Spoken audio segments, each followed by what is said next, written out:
नमस्कार दोस्तों, इन्वायरो अकेडमी पे आप सभी का एक बार फिर बहुत बहुत स्वागत है।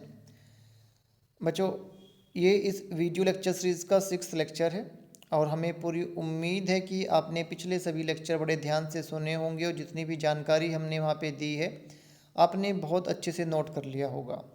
इस वीडियो में भी हम एक सेट से जो है हमारा जो यूनिट है पीपल एंड इन्वायरमेंट, इसके PYQ डिस्कस करेंगे और हमें पूरी पूरी उम्मीद है कि ये वीडियो भी आपके लिए बहुत बेनिफिशियल प्रूफ होगा। आज का हमारा जो पहला क्वेश्चन है ये सस्टेनेबल डेवलपमेंट पे आधारित है। क्वेश्चन इस प्रकार से है कि which goal of the 2030 agenda of for sustainable development adopted by India in 2015। देखिए, ये लाइन अपने आप में आपको बहुत सारी जानकारी देती है ना। एक तो कि भाई एजेंडा 2030 फॉर सस्टेनेबल डेवलपमेंट और जो एडॉप्ट किया गया था 2015 में, तो ये अपने आप में एक क्वेश्चन है। तो आपको जो है इस लाइन को भी अच्छे से नोट कर लेना चाहिए। ठीक है, फिर इन्होंने बात की है कि कौन सा ऐसा गोल है जो बात करता है आपके क्वालिटी एजुकेशन के बारे में एंड जो प्रमोट करता है life long learning opportunities for all. तो इस प्रकार के क्वेश्चन जो हैं बहुत महत्वपूर्ण हैं और बहुत बार रिपीट होते हैं। तो अगर हम अपने 17 के 17 गोल देखें तो सबसे पहले तो 17 goal to transform our world, है ना, ये भी अपने आप में एक क्वेश्चन है। ठीक है, ये भी हमने बहुत अच्छे से याद कर लेना है। फिर ये 17 गोल, इसमें अगर हम गोल नंबर 4 की बात करें, गोल नंबर 4 जो है क्वालिटी एजुकेशन के बारे में बात करता है कि सभी को जो है क्वालिटी एजुकेशन मिलनी चाहिए बिना किसी भेदभाव के। ठीक है बच्चों, रेस्ट ऑफ जितने भी गोल्स हैं वो भी आप बहुत अच्छे से याद करोगे। तो इस क्वेश्चन का सही आंसर क्या हो जाएगा? Goal number 4। अगला क्वेश्चन जो है ये जियोथर्मल एनर्जी पे बेस्ड है। Geothermal field required combination of the following 3 condition. Geo यानी कि भूमि से रिलेटेड और थर्मल यानी कि हीट। भूमि में, धरती में जो हीट है उसको यूटिलाइज करने के लिए, या आप कह सकते हैं कि जियोथर्मल एनर्जी को यूज़ करने के लिए कौन कौन सी 3 ऐसी सिचुएशन जो है वो एक साथ काम करेंगी कि हमें धरती से इस प्रकार की एनर्जी मिलेगी जिसको हम यूटिलाइज कर सकते हैं। तो एक तो वहाँ पे जहाँ भी जियोथर्मल फील्ड होगा, नेचुरल वाटर सोर्स होगा। नेचुरल अंडरग्राउंड वाटर सोर्स होता है जिससे कि पानी जो है आपका हीट को एब्जॉर्ब करता है और उसी हीट को हम यूटिलाइज करते हैं। दूसरा, एक इम्परमेबल लेयर जो है जियोथर्मल फील्ड में होती है जिससे कि जो हीट है वो बाहर ना निकल सके, है ना, वो ट्रैप रहे। जब हीट अंदर ट्रैप रहेगी तो वो पानी को हीट करेगी। ठीक है, जिससे कि पानी गर्म होगा। और तीसरा जो है आपका a large mass of hot rock in the vicinity, यानी कि कोई ना कोई ऐसा हीट का सोर्स होगा जो पानी को गर्म करेगा, हीट को सप्लाई करेगा। तो ये 3 चीज़ें जब एक साथ मिलेंगी तो धरती से जो है आपका जियोथर्मल एनर्जी प्रोड्यूस होती है कि एक जगह पे कन्फाइंड एरिया में हॉट रॉक की वजह से पानी जो है वो गर्म हो जाता है और उसी हॉट वाटर की एनर्जी को हम एक्सट्रैक्ट करते हैं। ठीक है बच्चों, तो आपका सही आंसर होगा A, C and E only. ये जानकारी हमने यहाँ पे स्लाइड पे दी है, आप बहुत अच्छे से इसे अपनी नोटबुक में नोट करेंगे बच्चे। अगला क्वेश्चन हमारा जो है सोइल इरोजन पे बेस्ड है। इसमें 2 स्टेटमेंट आप देख पा रहे हैं। स्टेटमेंट 1 कहता है कि natural erosion of the soil is gradual removal of the top soil by natural process. ये बिल्कुल सत्य है।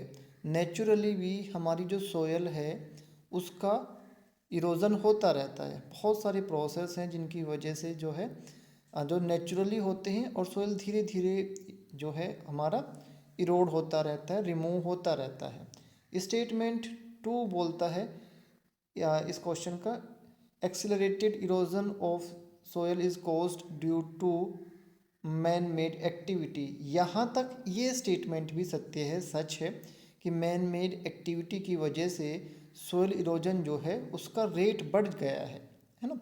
बहुत सारी ऐसी एक्टिविटी हैं, जैसे कि हमने रोड कंस्ट्रक्शन की अगर हम बात करें तो हम जो है आपका पहाड़ जो है उनको रिमूव करते हैं। अगर हिली एरिया पे देखें, हमने जो सस्टेनेबल एग्रीकल्चर प्रैक्टिसेस हैं उनको करना बंद कर दिया है, जिसकी वजह से हमारा जो अनसस्टेनेबल प्रैक्टिसेस हैं एग्रीकल्चर की, उसकी वजह से भी सोइल इरोजन होता है। डिफॉरेस्टेशन की वजह से भी सोइल इरोजन होता है। बहुत सारे फैक्टर हैं जिन जो मैन मेड हैं और जिनकी वजह से सोइल इरोजन जो है वो एक्सिलरेट हो गया है। बट आगे का जो उन्होंने लाइन दी है, the rate of accelerated erosion is equal to the rate of soil formation, ये सत्य नहीं है। सोइल इरोजन ज़्यादा हो रहा है और रिकवरी रेट कम है, उसका फॉर्मेशन रेट कम है। ठीक है बच्चों, तो स्टेटमेंट 1 जो है वो सत्य है और स्टेटमेंट 2 जो है वो गलत स्टेटमेंट है। तो आपका ऑप्शन नंबर 3 जो है इस क्वेश्चन का सही आंसर है।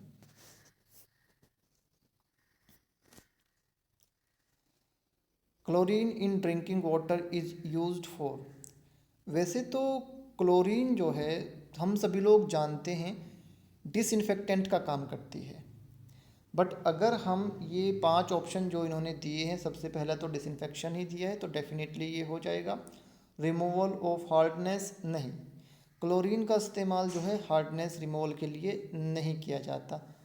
ओडर ट्रीटमेंट, क्लोरीन को ओडर ट्रीटमेंट के लिए इस्तेमाल किया जा सकता है, हालांकि बहुत अच्छा सोर्स नहीं है क्लोरीन ओडर को रिमूव करने का, बट हाँ ये एक ऑक्सीडाइजिंग एजेंट है, इसकी वजह से जो है इसको हम ओडर ट्रीटमेंट के लिए इस्तेमाल कर सकते हैं।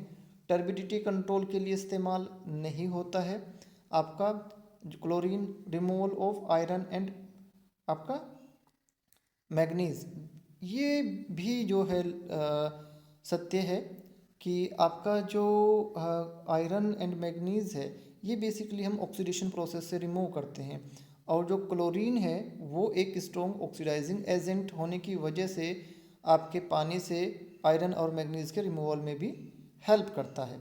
तो इस प्रकार से हम देखें तो पहला जो हमारा पॉइंट है डिसइंफेक्शन, बिल्कुल सही, ये तो बिल्कुल सत्य है, इसके लिए तो पॉपुलर है ही क्लोरीन की। क्लोरीन एक मोस्ट पॉपुलर डिसइंफेक्टेंट है जो प्राइमरी और सेकेंडरी डिसइंफेक्टेंट का काम करता है।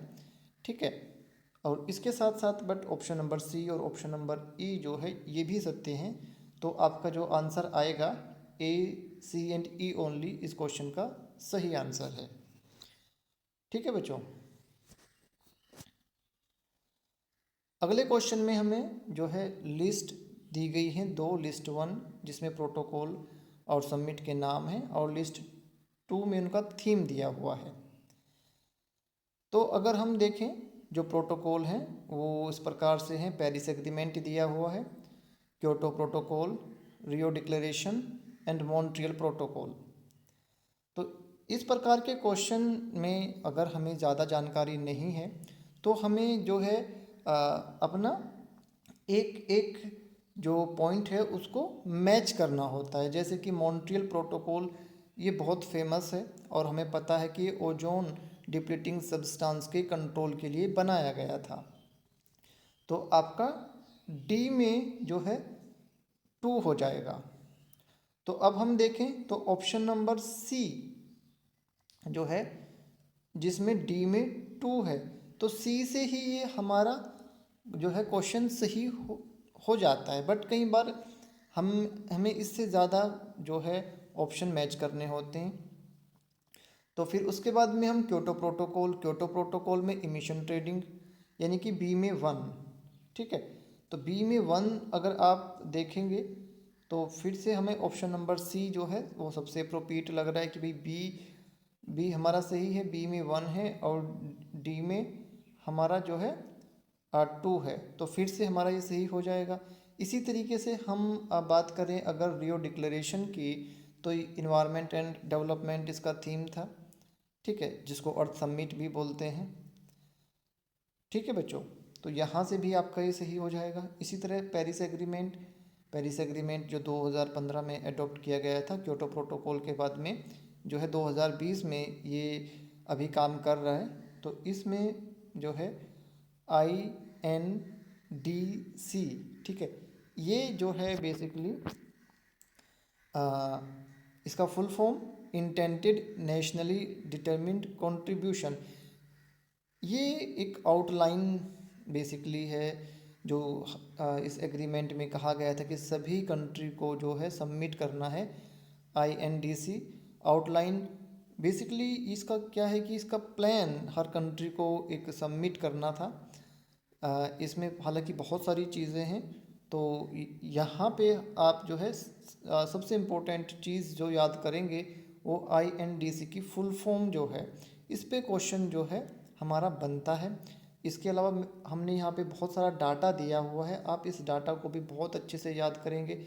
जैसे कि आपका रियो डिक्लेरेशन जो है ये 1992 में जो है आपका अडॉप्ट किया गया था, इसको अर्थ समिट भी कहते हैं। इसी प्रकार से मॉन्ट्रियल प्रोटोकॉल ये बेसिकली 1987 में अडॉप्ट किया गया था। तो अगर आप इस स्लाइड को बहुत अच्छे से देख के अपनी नोटबुक में नोट कर लेंगे तो बहुत सारे क्वेश्चन जो है इसी स्लाइड के आसपास हमें आजकल देखने को मिल रहे हैं।